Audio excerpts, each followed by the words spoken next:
복음을 위해 연합된 자 두 번째 시간으로 오늘 하나님 말씀을 같이 나누도록 하겠습니다.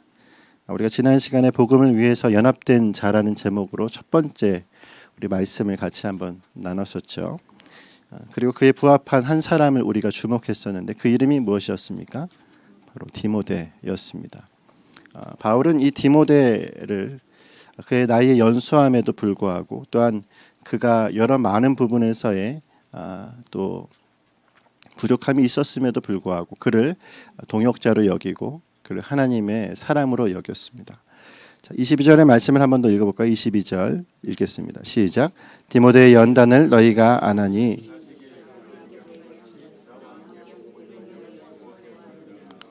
아멘. 이러한 바울의 디모데를 향한 신뢰는 그저 입으로만 말하는 것이 아님을 우리가 지난 시간에 함께 보았죠. 왜냐하면 바울과 디모데가 함께 했었던 시간, 그 시간 동안에 겪었던 여러 많은 역경들 그리고 사연들이 이 둘 사이가 보통 사이가 아님을, 또한 그들이 얼마나 끈끈하게 맺어진 동역자였음을 우리가 알게 합니다. 2차 전도여행 루스드라에서 처음 만난 그들이 2차 전도여행의 빌립보에서의 그 은혜를 경험하고 데살로니가에서의 환난 속에서 디모데가 바울을 대변하여 지켰고, 또 3차 전도 여행 때 에베소에서 귀한 훈련을 받고 여러 많은 일들을 그들이 경험하면서 결국 이 사이 안에 서로가 어떤 것에 뿌리 내려 있는지에 대해서 그 두 사람은 서로를 잘 알았던 것이죠.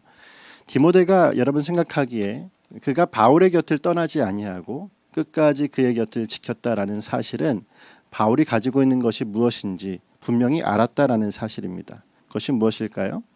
우리가 이 빌립보서의 말씀에서 주로 다루고 있는 복음을 생명으로 여기는 심령이다라는 거예요. 할렐루야. 복음을 생명으로 여기고 있는 이 사역자의 그 중심을 알고 있었던 디모데는 바울의 곁을 늘 지켰고, 또한 바울도 마찬가지입니다. 디모데라고 하는 이 젊은 사역자를 그 연소함대로 보지 않고 그의 부족함대로 보지 않고 그 안에 있는 가장 귀한 복음을 위해 나가는 그 심령을 그대로 보았던 것을 우리가 보는 거죠. 그래서 22절의 말씀에 나와 함께 복음을 위하여 수고하였느니라 라고 하는 이 한마디는 바로 그러한 사연들을 담고 있다라고 하는 것입니다. 그러므로 여러분, 우리는 복음을 대할 때 두 부류의 태도가 있다라는 것을 꼭 기억해야 돼요. 복음을 대할 때 두 부류의 태도가 있다. 어떤 태도입니까? 21절의 말씀에 그들이 다 자기 일을 구하고 그리스도 예수의 일을 구하지 아니하되 라고 말씀이 이야기하고 있었죠. 다른 말로 하면 디모데와 같이 복음을 위해서 수고하는 자들도 있었지만 그렇지 않고 복음이 아닌 개인을 위해서 수고하는 자들도 있었다라고 하는 것입니다. 그러니까 복음이라고 말은 하고 있지만 결국 그 속을 내다보면은 누구를 위한 것이죠? 자신을 위해서 수고하고 있는 자들이 많이 있었다라고 하는 사실이에요. 여러분, 그렇다면 이건 어떤 차이가 있는 것입니까? 오늘 지금까지 우리가 얘기했던 바대로 디모데와 바울과 또한 그와 다른 부류의 사람들의 태도는 복음을 정말 생명처럼 여기고 있는가에서 차이가 난다라고 할 수가 있겠습니다. 그리스도인을 두 부류로 나누겠다라고 하면 복음에 생명을 대입했을 때 내 생명도 아깝지 않은 사람, 복음에 내 생명을 대입했을 때 나의 생명이 더 중요한 사람으로 구분이 될 수 있다라는 거예요.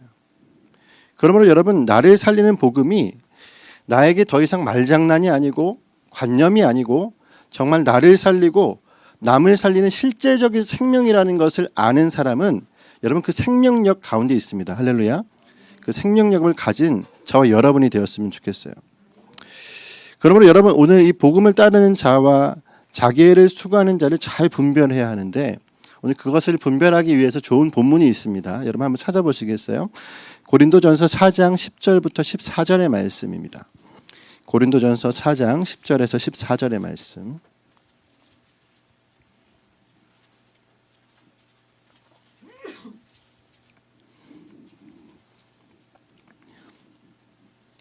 고린도전서 4장 10절에서 14절 말씀을 한번 같이 읽어볼까요? 좀 길지만 같이 읽겠습니다. 시작. 우리는 그리스도 때문에 어리석으나 너희는 그리스도 안에서 지혜롭고 우리는 약하나 너희는 강하고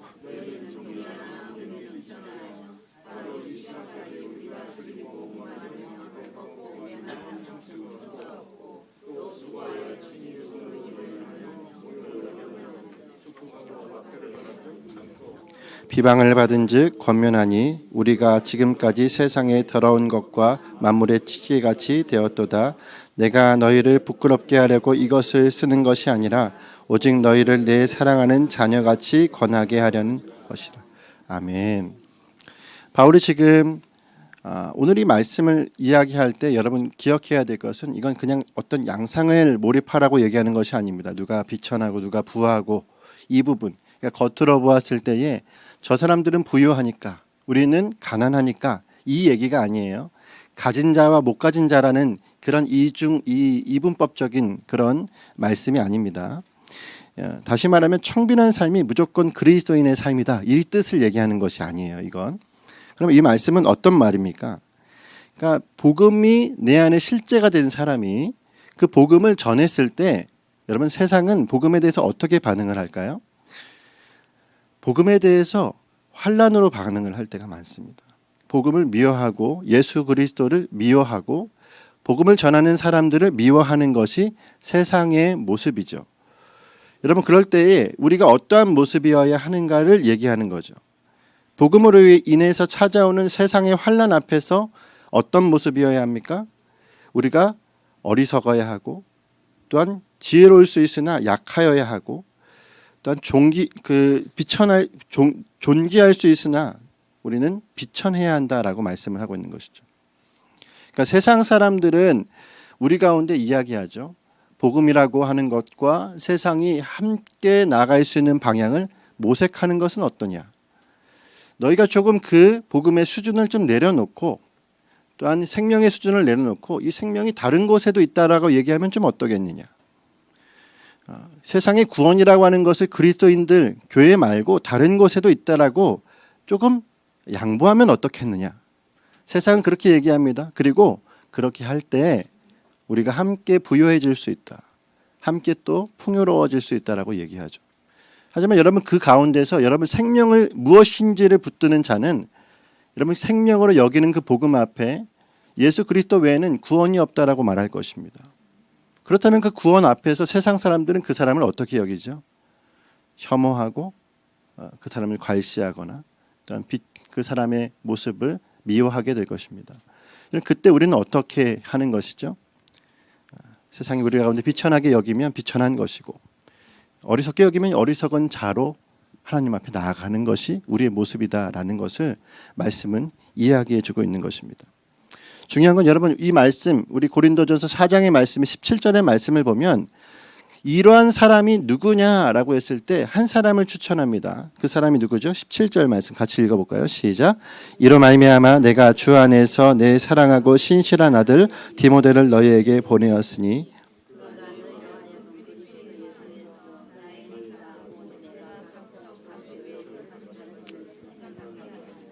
아멘. 자, 20절부터 14절까지의 말씀으로 오버랩이 되는 사람이 누구라는 거죠? 디모데라고 얘기하는 겁니다. 우리가 빌립보서 말씀에서도 디모데를 첨거하고 있지만 지금 고린도 교회에게도 뭐 하는 거예요? 디모데를 첨거하고 있는 거예요. 왜 그를 첨거했을까요? 그를 추천한 이유는 간단합니다. 10절부터 14절의 말씀에 부유할 수 있으나 부유하지 아니하고 존귀할 수 있으나 스스로 비천함을 택하여 하나님 앞에 복음의 견고함을 드러내는 한 사람으로서 서는 사람, 그 사람이 디모데였다라는 것을 이야기하는 것이죠. 그러면 여러분 이러한 증인이 저와 여러분에게 있기를 간절히 원합니다. 세상을 살아갈 때 세상을 따르는 것이 아니라 그리스도를 온전히 따라가는 사람, 그 사람을 우리는 증인이라고 얘기합니다. 예수님도 증인을 원하셨어요. 그래서 승천하실 때 마지막 사도행전 1장 8절의 말씀에 뭐라고 하셨습니까? 사도행전 1장 8절에 오직 성령이 너에게 임하시면 너희가 권능을 받고 예루살렘과 온 유대와 사마리아와 땅끝까지 이르러 무엇이 되리라? 내 증인이 되리라. 아멘. 증인을 필요로 하시는 분이 누구십니까? 예수 그리스도. 우리를 증인으로 여기시고 증인으로 나가기를 원하십니다. 그럼 증인은 무엇을 증거합니까? 우리에게 생명이었던 예수 그리스도. 십자가로 그 생명을 이루시고 부활로 그 능력을 발하신 예수 그리스도를 내 마음이, 내 심령이 더 이상 내 머리로서의 지식이 아니라 내 가슴에 주시는 하나님의 뜨거운 심령으로 그분을 사랑하는 자. 할렐루야. 이제 내 영원한 생명을 그분의 손이 나에 지어주셨고 내가 그 생명 따라 갈 수 있다라고 하는 그 사실을 아는 그 사람을 증인이라고 얘기하는 거죠. 왜요? 그 사람은 무엇을 증거하니까요? 예수 그리스도를 증언할 것이기 때문입니다. 법정에서 어떤 한 사람을 위에서 대변하여 선 사람을 우린 증인이라고 얘기합니다. 예수 그리스도를 증거하고 그분을 위해서 증언할 자가 오늘 누구일까요? 저와 여러분이어야 한다라는 사실입니다. 할렐루야. 아무쪼록 오늘 세례받는 우리 박찬준 형제님을 축복합니다. 네, 우리 귀한 형제님 안에 우리 주님을 증언하는 자가 되었으면 좋겠어요. 우리 또 안재민 형제, 우리 너무 어리지만 우리 형제님이에요. 우리 안재민 우리 유아가 이제 자라나서 또 장성하였을 때 그리스도를 정말 인격적으로 영접하고 또한 그분을 위해서 살아가는 귀한 자녀가 되기를 또한 축복합니다. 오늘 이곳에서 또한 주님 앞에 세례받은 심령들, 주님 앞에 나는 예수님의 이름으로 세례를 받았어요. 성부와 성자와 성령의 이름으로 세례를 받았다는 뜻이 무엇입니까? 증인이라는 뜻이죠. 여러분, 제가 증인입니다. 이곳에 있는 저와 여러분이 그러한 자로 살아가셨으면 좋겠습니다. 이러한 증인은 어떤 모습으로 나가야 할까요? 여러분, 우리는 승리자임을 믿으시길 바랍니다. 요한복음 16장 33절에 예수님이 이렇게 말씀하셨어요. 세상에서 너희가 환난을 당하나 뭐요? 담대하라. 내가 세상을 이기었노라. 아멘. 이미 이기신 분이 누구십니까? 예수 그리스도. 그러므로 그분을 따라가는 저와 여러분이 오늘도 안심할 것은 무엇이냐면 여러분, 세상이 우리 가운데 어떤 방향으로 어떤 모습으로 덤벼올지라도 여러분, 저와 여러분 세상이 가만히 두지 않을 것입니다. 하지만 그 가만히 두지 않는 저와 여러분이 오늘 이미 승리한 자라는 사실을 믿으시길 바랍니다. 아멘. 할렐루야. 아멘. 그러한 자가 되었을 때에 오늘 우리 안에 증인된 삶이 온전히 꽃피우게 될 것입니다. 자, 중요한 건 오늘 우리가 읽은 본문에 이 바울이 디모데뿐만 아니라 증인 한 사람을 더 소개를 하고 있어요. 그 사람이 누굽니까? 에바브로 디도입니다. 에바브로 디도. 성경에는 에바브라도 있고 디도라고 하는 사람도 있어요. 근데 에바브로 디도라고 하는 이 사람은 누굴까요? 25절의 말씀을 같이 한번 읽겠습니다. 시작. 그러나 에바브로 디도를 너희에게 보내는 것이 필요한 줄로 생각하노니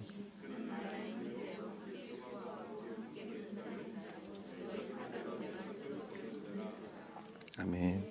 자, 우리가 눈여겨볼 것은 24절에서 바울은 아직 스스로 움직이지 못한다라고 얘기를 해요. 하지만 자신은 분명히 갈 것이다 이렇게 얘기합니다. 우리가 이 얘기는 이미 1장의 말씀에서 함께 다뤘죠. 바울은 스스로가 지금 이 자리에서 이 감옥의 현장에서 나오게 될 것을 이미 주님 앞에서 안 자입니다. 여기서 내가 사명이 끝날 자가 아니라는 것을 누구 앞에서 그가 마음으로 확증하죠? 하나님 앞에서 이미 확증된 자예요. 그러한 자로 지금 살아가고 있기 때문에 내가 곧 나갈 것이다 이렇게 이야기를 해요. 그리고 13절의 말씀에 디모데를 곧 빌립보 교회에 보낼 예정이다 라고 얘기하는데 근데 그러면서 그러나라고 얘기했죠. 오늘 말씀에 그보다 더 먼저 보낼 사람이 있다. 그 사람이 누굽니까? 에바브로 디도라고 얘기를 하는 겁니다. 자, 에바브로 디도는 누구일까요? 여러분, 디모데가 대중적인 어떤 사역자라면 그러니까 모든 교회들이 디모데라는 이름을 모르진 않죠. 그럼 에바브로 디도는 그만큼 많은 사람들에게 대중적인 사람일까요? 그렇지 않습니다. 에바브로 디도는 이 빌립보서에서만 나와요. 이 말씀에서만 등장을 하는 거죠. 다시 말해서 사람들에게 그렇게 알려지지 않은 무명의 사람이다라는 것입니다. 그러나 여러분, 바울이 말하고 있는 태도를 보면 그가 디모데와 견주었을 때에 디모데를 향하여서 하나님의 복음에 수고하는 자라고 하는 귀한 칭호를 쓴 것처럼 이 에바브로디도에게도 이야기하는 것을 볼 수가 있어요. 25절에 나의 형제요 함께 수고하고 함께 군사된 자라고 이야기를 하는 것입니다. 그러니까 에바브로디도도 디모데와 동일한 수준의 하나님의 사역자다라는 거예요. 그는 이름이 알려지진 않았지만 그가 하는 모든 일들이 바로 바울에게 그렇게 보였던 것입니다. 자, 중요한 것은 그 이후에 나오는 또 하나의 칭호예요. 자, 너희 사자로 내가 쓸 것을 돕는 자다라고 얘기를 말씀을 하고 있어요. 여기서 여러분 사자가 무슨 뜻일까요? 사자는 전령이라는 뜻입니다. 다시 말하면 이걸 영어로 하면은 두 가지의 뜻을 거기에 쓰고 있어요. 메신저와 또 하나는 미니스터입니다. 사역자. 그러니까 전령, 바로 이 메시지를 저곳으로 전할 사람. 그리고 그는 사역자라는 거예요. 그러니까 이 에바브로디도가 어떤 사람인지를 여기서 볼 수가 있죠. 그는 빌립보 교회의 중요한 사역자였습니다. 그리고 그와 함께 바울에게 늘 소식을 전해주는 전령의 역할을 했던 사람이에요. 여러분 그걸 잘 알 수 있는 걸 빌립보서 4장 18절의 말씀에 이 모든 것 안에서도 에바브로디도가 이 전령의 역할을 했다라는 사실을 잘 이야기해줘요. 4장 18절 말씀을 같이 한번 읽어볼까요? 4장 18절 읽겠습니다. 시작. 내게는 모든 것이 있고 풍요한지라.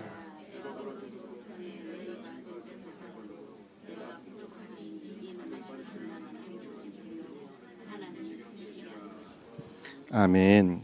에바브로디도가 어떤 것을 했습니까?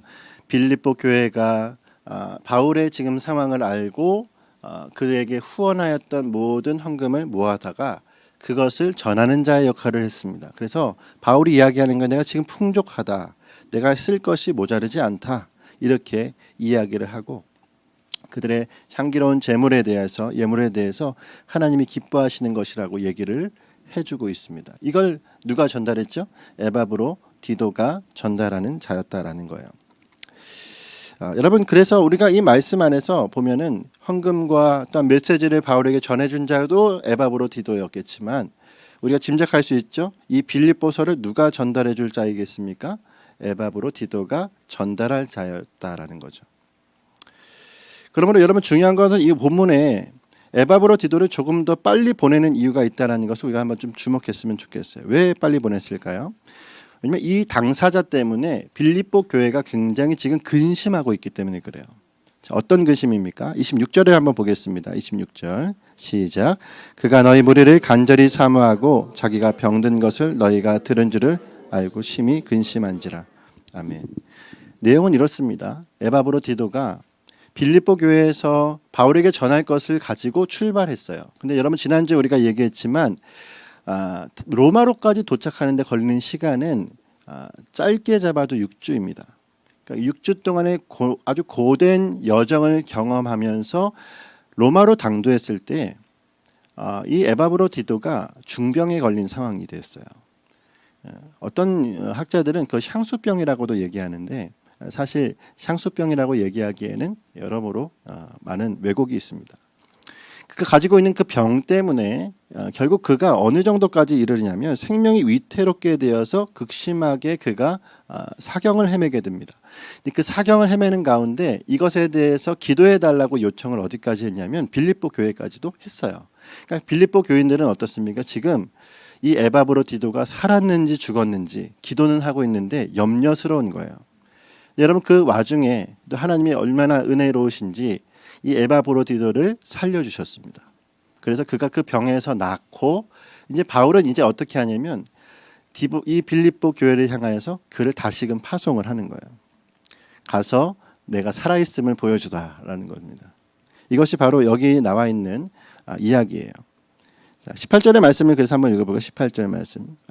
26절의 말씀 읽어보겠습니다. 28절입니다. 28절 말씀 읽어보겠습니다. 시작. 그러므로 내가 더욱 급히 이것을 보낸 것은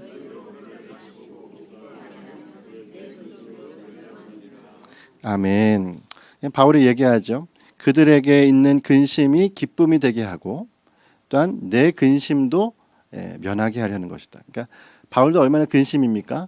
주변의 교회들이 기도하고 있는데 이 거리가 멀다 보니까 그들에게 기도 요청을 하면은 기도에 대한 응답이 육지가 걸려야지 않는 거예요. 그만큼 통신이 온전치 않았던 시대죠. 이런 교류밖에 될 수 없었던 시대에 하루빨리 그들에게 이 모든 상황이 잘 정리되었다라는 이야기를 전해주는 것이 바울에게 있어서도 그 마음이 편하게 되어지는 일이었다라고 하는 거예요. 여러분, 여기서 우리가 한번 생각해 볼 수 있는 것이 있어요. 그것이 무엇이냐면 바울과 그의 동역자들이 가진 복음의 태도를 우리가 생각해 보아야 한다는 것입니다. 여러분, 생각해 보세요. 빌립보 교회가 지금 몇 가지의 기도의 제목을 받았죠. 첫 번째는 무엇이겠습니까? 바울이 감옥에 갇혔다라고 하는 거예요. 바울이 옥에 갇혔다라고 하는 그 사실을 알고 그들이 금전적인 그리고 그들이 가진 기도의 제목을 메시지로 보냅니다. 에바브로 디도를 통해서요. 그리고 또 하나의 기도의 제목이 그들에게 당도했는데 이번에는 그것을 전달해 주었던 에바브로 디도가 죽게 되었다라는 거예요. 여러분, 이러한 계속 중첩되어지는 문제들을 당면했을 때 여러분, 우리가 마음을 까딱하면 어떻게 먹습니까? 이거 하나님의 뜻이 아닌 거 아니야? 이거 문제가 많은 거 아니야? 저주는 아닐까? 라는 이야기를 하게 될 때가 있어요. 여러분, 그러니까 이 빌립보 교회가 가지고 있었고 또는 이 바울과 그의 동역자들이 가지고 있는 복음의 태도가 무엇이냐라고 얘기했을 때에 옥살이나 여러 가지 질병들이 결부되어서 악영향으로 사람들에게 미칠 수 있는 이 상황 속에서도 이 누구도 문제를 문제시하지 않는다라는 사실이에요. 문제적인 상황이 펼쳐져 있음에도 불구하고 그 상황을 문제로 여기지 않고 한 마음으로 뭐 하는 것입니까? 기도하는 모습이 이 말씀에서 우리가 포착할 수 있는 부분이라고 하는 것입니다. 그러므로 여러분, 우리가 오늘 이 말씀에서 가져야 할 태도는 무엇이겠습니까? 상황을 넘어서 하나님의 경륜을 바라보는 자세가 필요하다라는 거예요. 하나님의 경륜이 무엇입니까? 경륜이라는 뜻을 찾아보면 하나님의 의중이라고 얘기할 수 있어요. 간단히 얘기하면. 그러니까 우리가 내 눈앞에 있는 어떤 상황을 바라보면서 이 상황이 어떻게 흘러갈지를 짐작하는 것입니다. 어떻게요? 그분의 의중이 아직 끝난 것이 아니구나라는 것을 우리의 마음에 이해하면서 나가는 거죠. 그러니까 눈앞에는 질병이 있고 옥살이를 하고 모든 교회의 상황이 어지럽고 힘든 상황이 되었을지라도 이건 하나님 우리를 저주하시려는 것이 아니라 하나님 우리를 사랑하시기 때문이다 라고 해 그 마음을 나가는 모습이 바로 이 빌립보 교회와 바울의 태도였다라고 하는 사실입니다. 그러므로 여러분, 우리가 어떤 상황이 펼쳐졌을 때 그 상황을 판단하는 것을 유보하는 자세가 매우 현명하고 바람직한 그리스도인의 자세입니다. 할렐루야. 섣불리 판단했다가 하나님의 뜻에 부합하지 않게 되어지는 내 안에 있는 교만과 아집이 드러나는 경우들을 우리는 보게 되기 때문에 그런 것이죠. 판단을 유보하십시오. 대신에 그 시간을 기도하는 시간으로 바꾸십시오. 하나님 앞에 내 판단이 아니라 주님이 아직 이 모든 일을 끝내지 않으셨다라고 하는 것을 바라보며 주님, 이 모든 것을 주의 선하신 뜻으로 바꾸어 나가게 하여 주시옵소서. 기도하는 저와 여러분이 되었으면 좋겠어요. 문제적 상황을 바꾼 공동체가 또 하나 있었습니다. 바로 플리머스라고 하는 지역에 닻을 내려서 그곳에서 신대륙에서 정착을 했던 필그림들. 오늘 우리 추수감사주일에 늘 한 번씩 다시금 되뇌어야 하는 이유가 무엇이겠습니까? 여러분, 그 땅을 밟았던 사람들은 이 문제적인 상황이 자신의 생명과 내 가족의 생명을 앗아가고 있음에도 불구하고 그것을 문제로 여기지 않았습니다. 우리가 이곳에 뿌리 내린 이유가 무엇이냐? 바로 말씀으로, 진리로 우리가 사수하고 그것으로 내 삶에 적용하기 위함이다라고 하는 하나님의 온전한 그 마음을 가지고 나갔던 그들의 심령이 결코 흔들리지 않았어요. 그리고 그 안에서 그들의 모든 고초 속에서 절반이나 되는 많은 사람들이 죽게 되어지는 상황에서도 그들은 가장 먼저 했던 것이 무엇일까요? 아름답게 교회를 지었습니다. 그리고 그 교회와 그 안에서 하나님 앞에 감사로 제사를 드리고 하나님 앞에 기쁨의 예배를 드린 것이 바로 지금 이 추수감사주일의 유래가 되어진 거예요. 그러면 여러분, 오늘 우리가 문제적인 상황을 바꾸어서 이것을 신앙의 터로 읽어내는 연합이 일어나기를 간절히 원합니다. 이것이 우리에게 너무도 필요한 모습이 아닐까요?